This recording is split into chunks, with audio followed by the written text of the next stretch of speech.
Hi, dear students. Welcome to business class. In previous video, I discussed about the staffing process. In staffing process, I explained training and development and performance appraisal. Today, I want to discuss about promotion and career planning. The next one is a compensation. ವಿದ್ಯಾರ್ಥಿಗಳೇ, ಈ ಮುಂಚಿನ ಒಂದು ವಿಡಿಯೋದಲ್ಲಿ ಸಿಬ್ಬಂದಿ ನಿರ್ವಹಣೆಯ ಪ್ರಕ್ರಿಯೆಯೊಳಗಡೆ ತರಬೇತಿ ಮತ್ತು ಅಭಿವೃದ್ಧಿ ಅನ್ನುವಂತಹ ಅಂಶವನ್ನು, ಕಾರ್ಯನಿರ್ವಹಣೆಯ ಪರಾಮರ್ಶೆಯ ಅಂಶವನ್ನು ನೋಡಿರುವಂತಹದ್ದು. ಇವತ್ತಿನ ವಿಡಿಯೋದಲ್ಲಿ ಬಡ್ತಿ ಮತ್ತು ವೃತ್ತಿ ಜೀವನ ಯೋಜಿಸುವಿಕೆ, ಬಡ್ತಿ ಮತ್ತು ವೃತ್ತಿ ಜೀವನ ಯೋಜಿಸುವಿಕೆ ಹಾಗೂ ಪರಿಹಾರ ಅನ್ನುವಂತಹ ಅಂಶಗಳ ಕುರಿತು ತಿಳ್ಕೊಳ್ಳೋಣ. Yes, promotion and career planning. Career planning is a future what we want to be. ನಾವು ಜೀವನದ ಮುಂದಿನ ಭಾಗದಲ್ಲಿ ಹೇಗೆ ಇರಬೇಕು ಅನ್ನುವಂತಹದ್ದನ್ನು ನಿರ್ಧರಿಸುವಂತಹದ್ದು. ಅದಕ್ಕೆ ನಾವು ಏನಂತ ಕರಿತಾ ಇದ್ದೀವಿ? ವೃತ್ತಿ ಜೀವನ ಅಂತ ಹೇಳಿ ಕರಿತಿದ್ದೀವಿ. ಕರಿಯರ್, ಈ ಕರಿಯರ್ ಪ್ಲಾನ್, ವೃತ್ತಿ ಜೀವನದ ಬಗ್ಗೆ ನಾವು ಏನು ಮಾಡಬೇಕಾಗಿದೆ? ಯೋಜಿಸಬೇಕಾಗಿದೆ. ಆ ಯೋಜನೆಗೆ ಸಹಾಯ ಮಾಡಬೇಕಾದವರು ಯಾರು ಅಂತ ಅಂದರೆ ಸಂಘಟನೆ. ಯಾವುದು? ಸಂಘಟನೆ ಅಥವಾ ಸಂಸ್ಥೆ. So the organization helps to the employee for their career planning activities. So ಹಾಗಾಗಿ ಅವ್ರಿಗೆ ಏನು ಮಾಡಬೇಕು ಆರ್ಗನೈಜೇಷನ್ ಒಳಗಡೆ ಅಂತಂದರೆ, they must be provide the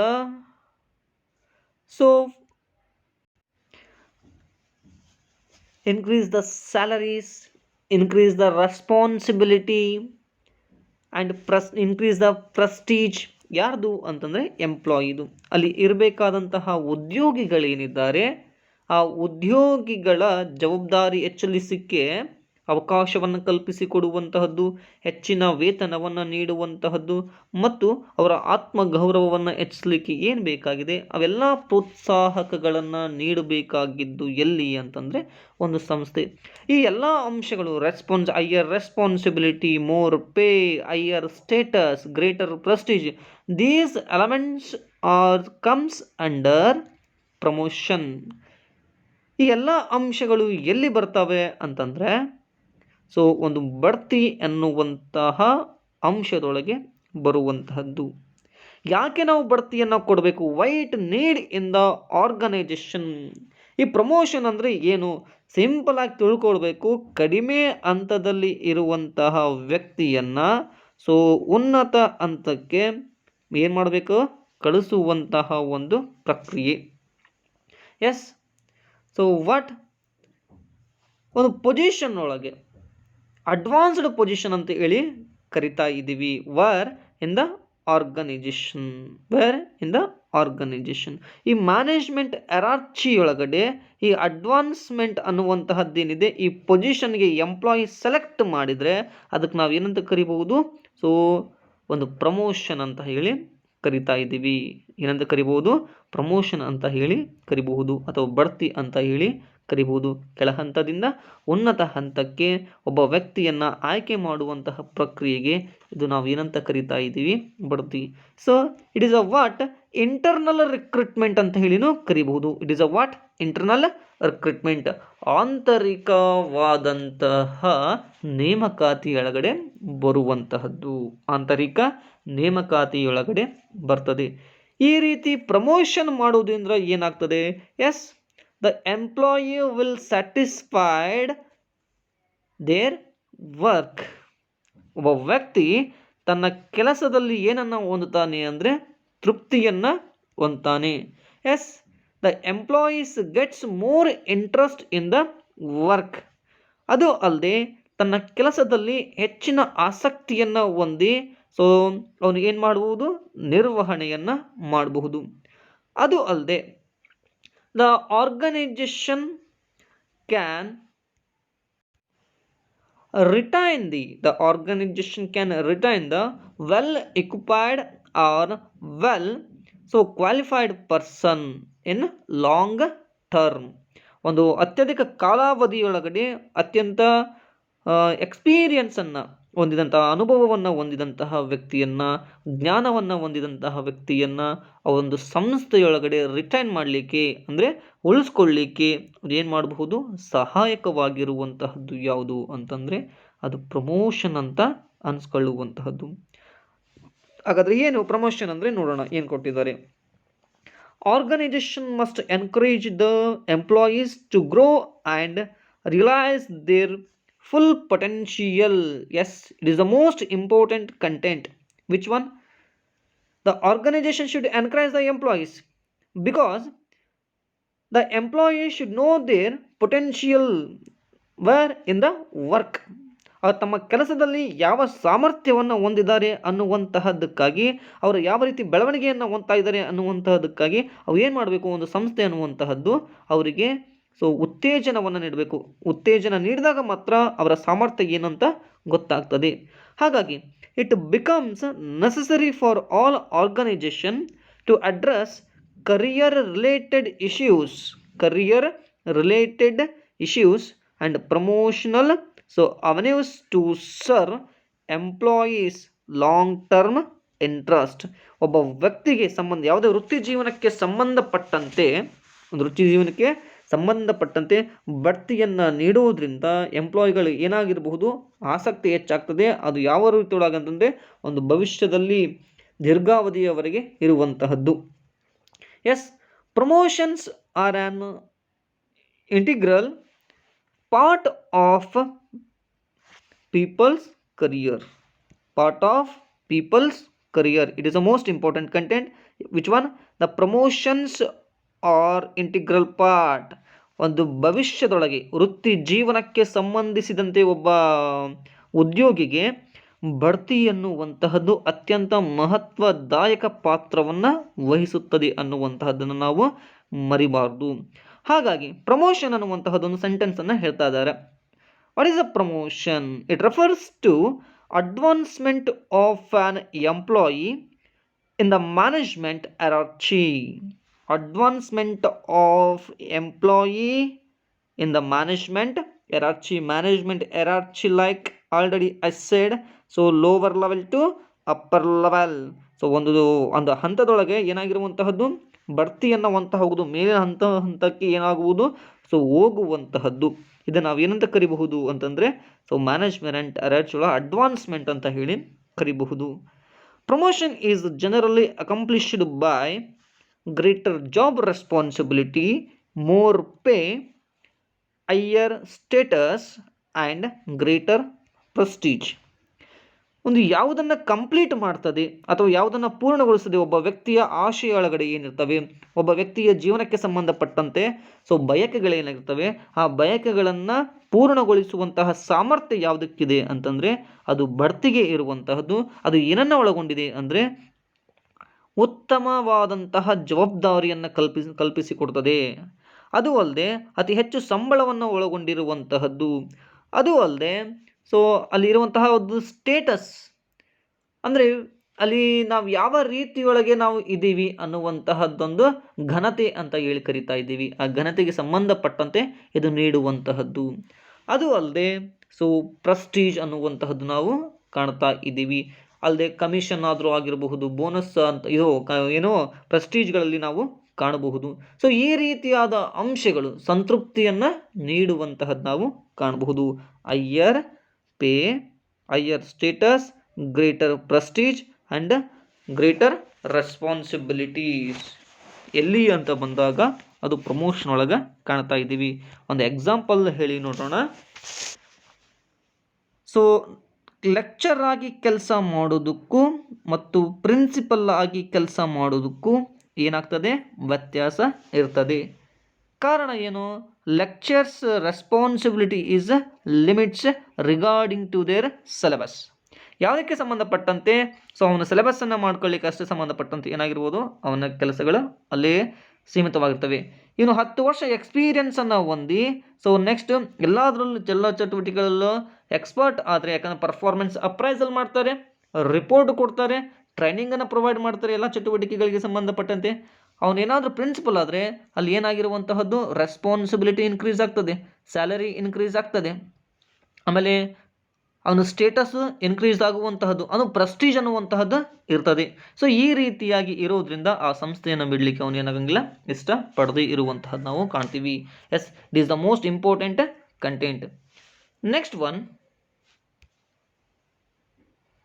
compensation, ಪರಿಹಾರ. ಸೊ ನಮ್ಮ ಸಂಸ್ಥೆಯೊಳಗೆ ಚೆನ್ನಾಗಿ ಆ್ಯಕ್ಟಿವಿಟಿ ಮಾಡಿಬಿಟ್ಟ, ಸೊ ಅವನು ಕಾಲಕ್ಕೆ ಸಂಬಂಧಪಟ್ಟಂತೆ ಒಳ್ಳೆ ಪ್ರೊಡಕ್ಷನನ್ನು ಮಾಡ್ತಾನೆ, ಗುಡ್ ಫ್ಯಾಕಲ್ಟಿ ಇದ್ದಾನೆ, ಇವೆಲ್ಲ ರೀತಿಯಾದಂತಹದ್ದು ನಾವು ವರ್ಡ್ಸನ್ನು ಯೂಸ್ ಮಾಡ್ತಾ ಇರ್ತೀವಿ. ಯಾರು ಅಂತಂದರೆ ಇಲ್ಲಿ ಎ ಅನ್ನುವಂತಹ ಮ್ಯಾನೇಜರು ಒಂದು ಅಚೀವ್ಮೆಂಟ್ ಮಾಡಿದರೆ, ಸೊ ಅಚೀವ್ಮೆಂಟಿಗೆ ಸಂಬಂಧಪಟ್ಟಂಗೆ ನಾವು ಏನು ಕೊಡ್ತಾ ಇರಬೇಕು ಅವನಿಗೆ, ಸೊ ಸರಿಯಾದ ಸಂಬಂಧಪಟ್ಟಂತಹ ಪ್ರೋತ್ಸಾಹಕಗಳು ಅಂತ ಹೇಳಿ ಕರಿಬೋದು, ಅಥವಾ ಕಮಿಷನ್ ಅಂತ ಹೇಳಿ ಕರಿತೀವಿ, ಅಥವಾ ಬೋನಸ್ ಅಂತ ಹೇಳಿ ಕರಿತಾ ಇದ್ದೀವಿ. ಸೊ ಅಥವಾ ನೀವು ಈ ಸರಿಯಾಗಿ ಕಂಪ್ಲೇಂಟ್ ಮಾಡಿ ಏನಾದರೂ ಸರಿಯಾಗಿ ಟಾರ್ಗೆಟನ್ನು ರೀಚ್ ಮಾಡಿದ್ರೆ ನಿಮ್ಗೆ ಏನು ಕೊಡ್ಬೋದು, ಒಂದು ಕಾರನ್ನು ಉಚಿತವಾಗಿ ನಾವು ನೀಡ್ತೀವಿ. ಸೊ ಈ ರೀತಿಯಾದಂತಹ ಕಾಂಪನ್ಸೇಷನ್ಗಳು ಎಲ್ಲಿ ಕಾಣ್ಬೋದು, ಸರ್ವೇ ಸಾಮಾನ್ಯವಾಗಿ were in the marketing period ಅಂತೇಳಿ ನೋಡ್ತೀವಿ. ಮಾರ್ಕೆಟಿಂಗ್ ಸೆಕ್ಟರ್ ಒಳಗೆ ಈ ರೀತಿಯಾಗಿ ಇರುವಂತಹದ್ದು ನಾವು ಕಾಣ್ತಾ ಇರಬಹುದು. ಇಲ್ಲಿ ಕಾಂಪನ್ಸೇಷನ್ ಅನ್ನುವಂಥದ್ದು not only in financial terms, but also it involves the non financial terms. Non-financial terms like car, bike, so house, dislike. ಆಮೇಲೆ ಫೈನಾನ್ಷಿಯಲ್ ಟರ್ಮ್ಸ್ ಅಂತಂದರೆ ಯಾವ್ಯಾವ ಬರಬಹುದು ಅಂತಂದರೆ, so salary, wages, commission, bonus, this like. So ಈ ರೀತಿಯಾಗಿ ನಾವು ಏನು ಮಾಡ್ತಾ ಹೋಗ್ತೀವಿ, ಸಪ್ರೇಟಾಗಿ ಮಾಡ್ತಾ ಹೋಗ್ತಾ ಇರ್ತೀವಿ. ಎಸ್, ಅವನು ಈ ರೀತಿ ಕೊಡೋದ್ರಿಂದ ಅವನು ಏನಾಗ್ತಾನೆ, ಮೋಟಿವೇಟ್ ಆಗುವುದ್ರ ಸಹಿತವಾಗಿ ನಾವು ಕಾಣ್ತಾ ಇದ್ದೀವಿ. ಅದು ಅಲ್ಲದೆ ಕಾಂಪನ್ಸೇಷನ್ಗೆ ಕೊಡಬೇಕಂದ್ರೆ ಅನೇಕ ನೀತಿ ನಿಯಮಗಳಿದ್ದಾವೆ. ಸೊ ನೀತಿ ನಿಯಮಗಳು ಅಂತ ಬಂದಾಗ ಲೇಬರ್ ಆ್ಯಕ್ಟ್ ಅಂತ ಇದೆ, ಲೇಬರ್ ಆ್ಯಕ್ಟ್. ಸೊ ಈ ಲೇಬರ್ ಆ್ಯಕ್ಟ್ ಪ್ರಕಾರ ಸೊ ಲಿಮಿಟೆಡ್ ಅಥವಾ ಕಡಿಮೆ ಅಂದ್ರೂ ಒಂದು ಏನಿದೆ ಅಂತಂದರೆ ಸ್ಯಾಲರಿಯನ್ನು ಪ್ರೊವೈಡ್ ಮಾಡಬೇಕು ಅಥವಾ ವರ್ಕಿಂಗ್ ಅವರ್ಸನ್ನು ನೀಡಿರಬೇಕು ಅನ್ನುವಂತಹದ್ದಿದೆ. ಆಮೇಲೆ ಲೇಬರ್ ಅಸೋಸಿಯೇಷನ್ ಇರುವಂತಹದ್ದು, ಲೇಬರ್ ಅಸೋಸಿಯೇಷನ್ ಕಾರ್ಮಿಕ ಸಂಘಟನೆಗಳು ಸಹಿತವಾಗಿ ಇದಕ್ಕೆ ಏನು ಮಾಡ್ತವೆ, ಒತ್ತಾಯವನ್ನು ಹಾಕ್ತಾ ಇರ್ತವೆ. ಎಲ್ಲಿ ಹಾಕ್ತಾ ಇರ್ತವೆ ಅಂದರೆ ಒಂದು ಸಂಸ್ಥೆ ಒಳಗಡೆ ಹಾಕುವಂತಹದ್ದು ನಾವು ಕಾಣ್ತಾ ಇದ್ದೀವಿ. ಸೊ ಅನೇಕ ಅಂಶಗಳು ಕಾಂಪನ್ಸೇಷನನ್ನು ಪ್ರೊವೈಡ್ ಮಾಡಲಿಕ್ಕೆ ಕಾರಣವಾಗಿದ್ದಾವೆ. ಸೊ ಹಾಗಾದರೆ ಏನೇನಿದ್ದಾವೆ ನೋಡುವಂತಹದ್ದು. Financial benefits play an important role in attracting and retaining a competent group of employees. Yes, simple. ಸಾಮಾನ್ಯವಾಗಿ ದ ಫೈನಾನ್ಷಿಯಲ್ ಬೆನಿಫಿಟ್ಸ್, ಯಾವಾಗ ನಾವು ಹಣಕಾಸಿನ ಒಂದು ವ್ಯವಸ್ಥೆ ಮಾಡ್ತಾ ಇರ್ತೀವಿ, ಹಣಕಾಸಿನ ಒಂದು ಸಹಾಯವನ್ನು ಮಾಡ್ತೀವಿ ನಮ್ಮ ಸದಸ್ಯರುಗಳಿಗೆ ಅಥವಾ ಸಬಾರ್ಡಿನೇಟ್ಗಳಿಗೆ, ಎಂಪ್ಲಾಯಿಗಳು, they will satisfy in their work.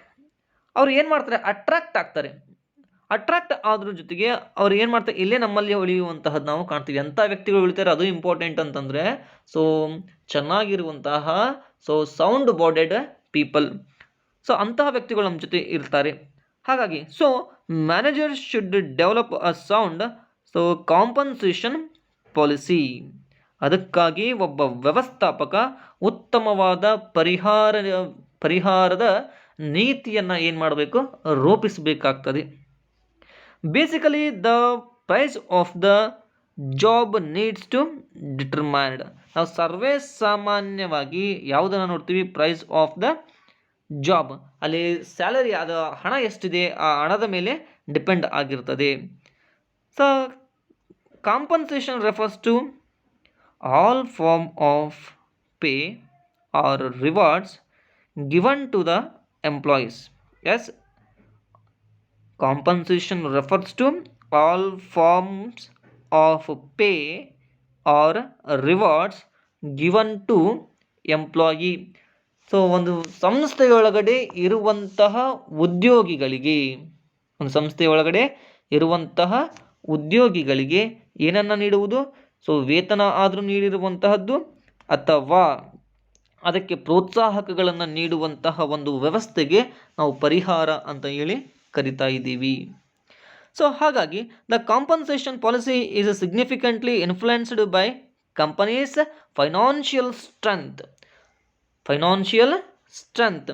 So ಈ ಒಂದು ಏನಿದೆ ಪರಿಹಾರ ಅನ್ನುವಂತಹದ್ದು ಯಾವುದರ ಆಧಾರದ ಮೇಲೆ ನಿಂತಿರುವಂತಹದ್ದು ಅಂದರೆ ಕಂಪನಿಯ ಒಂದು ಹಣಕಾಸಿನ ಸ್ಥಿತಿಗತಿ ಅಥವಾ ಒಂದು ಹಣಕಾಸಿನ ಒಂದು ಸಾಮರ್ಥ್ಯ ಅನ್ನುವಂತಹದ್ದು ಏನಿದೆ ಅದರ ಮೇಲೆ ನಿಂತಿರುವಂತಹದ್ದು. ಹಾಗಾಗಿ ಸ್ಯಾಲರಿ ಆಫರ್ಡ್ ಬೈ ಕಾಂಪೀಟಿಂಗ್ ಫರ್ಮ್ಸ್, ಯಾವ ಕಂಪನಿ ಚೆನ್ನಾಗಿರ್ತದೋ ಅಂತಹ ಕಂಪನಿ ಏನಾಗ್ತವೆ, ಉತ್ತಮವಾದ ಸ್ಯಾಲರಿಯನ್ನು ನೀಡ್ತಾ ಇರ್ತವೆ. ಅದು ಅಲ್ಲದೆ ಯಾಕೆ ಅಂತ ಹೇಳಿದೆ ನಾನು, ಗೌರ್ಮೆಂಟ್ ರೂಲ್ಸ್ ಆದರೂ ಆಗಿರಬಹುದು ಅಥವಾ ಟ್ರೇಡ್ ಯೂನಿಯನ್ ಕಂಪನಿ ಪಾಲಿಸಿ ಆದರೂ ಆಗಿರಬಹುದು, ಇವೆಲ್ಲವೂ ಸಹಿತವಾಗಿ ಉತ್ತಮ ಸ್ಯಾಲರಿಯನ್ನು ನೀಡಲಿಕ್ಕೆ ಸಾಧ್ಯ ಆಗಿರುವಂತಹದ್ದು ಕಾಣ್ತಾ ಇದ್ದೀವಿ. Yes, compensation may be in the form of two types. The first one, direct financial payments, indirect payments. Yes, direct financial payments like wages, salary, incentives or commission. Already I said, ಕೂಲಿ ಆದರೂ ಆಗಿರಬಹುದು, ಸಂಬಳ ಆದರೂ ಆಗಿರಬಹುದು, ಅಲ್ಲಿ ಉತ್ತೇಜಕಗಳಾದರೂ ಅಥವಾ ಪ್ರೋತ್ಸಾಹಕಗಳಾದರೂ ಆಗಿರಬಹುದು, ಅಥವಾ ಕಮಿಷನ್ ಅಂತ ಹೇಳಿ ಕರೀತಾ ಇದ್ದೀವಿ, ಈ ಕಮಿಷನ್ಗಳಾದರೂ ಆಗಿರಬಹುದು. They are the what directly payments ಅಂತ ಹೇಳಿ ಅನ್ಸ್ಕೊಳ್ತವೆ. They may be daily, weekly, monthly, annually ಸಹಿತವಾಗಿ ನಾವು ಪ್ರೊವೈಡ್ ಮಾಡ್ತಾ ಇರುವಂತಹದ್ದು ನಾವು ಕಾಣ್ತಾ ಇದ್ದೀವಿ. ಎಸ್, ಇಂಡೈರೆಕ್ಟ್ ಪೇಮೆಂಟ್ಸ್ ಅಂತ ಬಂದಾಗ ಅದು ರೆಂಟ್ ಫ್ರೀ ಆದರೂ ಆಗಿರ್ಬೋದು, ಫ್ರೀ ಕಾರ್ ಆದರೂ ಆಗಿರ್ಬೋದು, ಫ್ರೀ ಬೈಕ್ ಆದರೂ ಆಗಿರಬಹುದು. ಅನೇಕ ರೀತಿಯಾಗಿ ಉಚಿತವಾಗಿ ನಾನ್ ಫೈನಾನ್ಷಿಯಲ್ ಆದರೂ ಅಂತೇಳಿ ಕರೀತಾ ಇರುವಂತಹದ್ದು. Certain pay plans can be created which are a combination of time based pay plus incentives for higher performance. ಯಾರು ಚೆನ್ನಾಗಿ ಮಾಡ್ತಾ ಇರ್ತಾರೋ ಆ ಚೆನ್ನಾಗಿ ಮಾಡುವಂತಹ ವ್ಯಕ್ತಿಗಳಿಗೆ ಉತ್ತಮವಾದಂತಹ ಪರಿಹಾರವನ್ನು ನೀಡ್ತಾ ಇರುವಂತಹದ್ದು ನಾವು ಕಾಣ್ತಾ ಇದ್ದೀವಿ. Managers may formulate various plans for compensation, but all of them should be adequate and equitable. ಅವರೆಲ್ಲರಿಗೂ ಏನಾಗಿರಬೇಕು, ಸಮಾನವಾಗಿ ಇರುವಂತಹದ್ದು ನಾವು ಕಾಣಬೇಕಾಗ್ತದೆ. ಸಮಾನವಾದ ಯೋಜನೆಗಳನ್ನು ರೂಪಿಸಬೇಕಾದದ್ದು ಅನಿವಾರ್ಯವಾಗಿರುವಂತಹದ್ದು ನಾವಿಲ್ಲಿ ಕಾಣಬಹುದಾಗಿದೆ. S dear students, these are all process or main important contents for your annual examination purpose. It may be asked for the 8 marks in annual exam. The next content I will explain in next video. Thank you.